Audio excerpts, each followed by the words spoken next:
Clark and the Mini of Kevin Walker. But as the cars go up to the chicane for the first time, it's Steve Williams in the Are Not Insured Mini, staying ahead of the concert driver Stephen Foster in the 1300cc car, and then Kevin Walker's 1500 Mini and the very unusual Mini Marcos of Kevin Clark from Stocksfield, this glass fibre body car using Mini components but offering something a little bit different. But look out for the action in second place as Kevin Walker forces his way past Stephen Foster, gets a dent in the bodywork to prove it, but still in the lead it's Steve Williams with that 1300cc Mini from Northampton. Kevin Clark's now looking for a way round into third place. Kevin Clark the pressure now running wide as he comes out of the Mad Hatters complex, and he's almost alongside Steve Williams, but Steve has the fastest line through the shuttle and Kevin has to take second place. Into Spa corner, and Kevin Walker's doing everything he can to take the lead with the Letterbox Promotions Mini. But watch out for the third place as Kevin Clark's managed to make his way through in the Mini Marcos, but it all goes to his head and he spins it all away, fortunately without hitting anything and without even losing a place. But going up the chicane now, it's Steve Williams and Kevin Walker trying everything they can to stay on terms. Kevin actually only finished this car at 5 o'clock on the morning of the event, and when it was scrutineered, the scrutineers got their hands red with wet paint. It almost will work for Kevin. He stayed on terms with Steve Williams with his familiar, well-used 1300cc car from Northallerton. But it's Kevin Walker's having to settle for second place as Steve Williams takes the fastest line through the Mad Hatters complex for the last time. Steve Williams it is with the 1300 car, and that car was even quick enough to make a run in the super finals. Quite unusual to see a 1300cc Mini Cooper S taking that position. But here we have the finals, and the two DSRM Spinks Transport Vauxhall Novas almost running in formation as they make their way down to Spa corner for the first time. In the Dustin there's 1500cc Minis, 1600cc Ford Escorts, a 1400 Nova.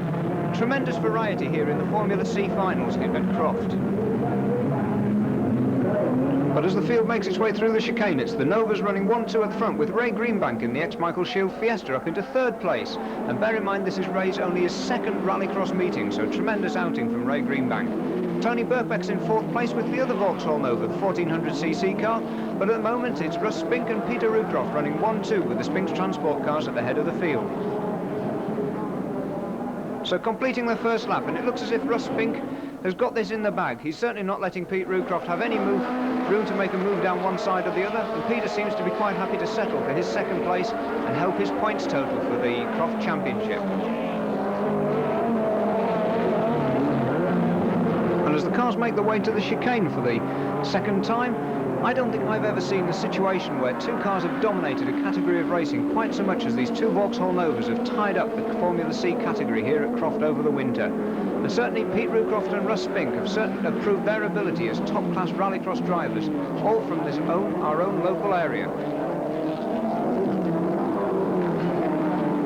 And as the cars come out of the Mad Hatters complex to cross the start-finish line and make their way round on their final lap, I think we've got to pay tribute to Russ Spink, who's here in the lead, and Peter Rucroft in second place, for their ability to drive these cars on the absolute limit. And now a few words about how they won their event.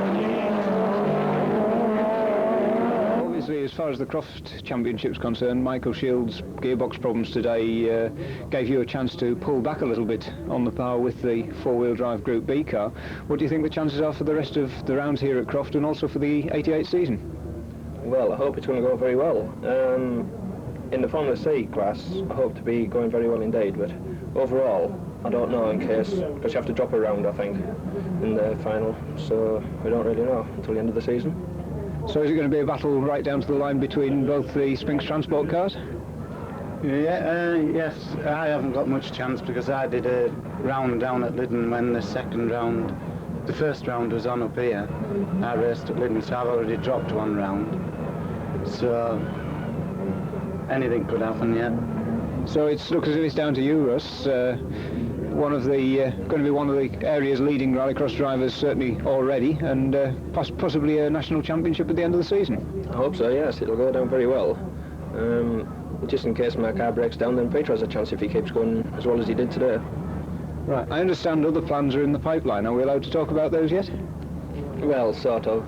Peter's hopefully getting the new car out sometime in the near future. I don't know when. Depends on parts arriving. Okay, so that gives us something to look out for, possibly at Cadwell or Brands, or even back here at Croft in 4 weeks' time. And that's right, the next action at Croft takes place on Sunday, March the 27th, and CVP Productions will be there to capture action like this.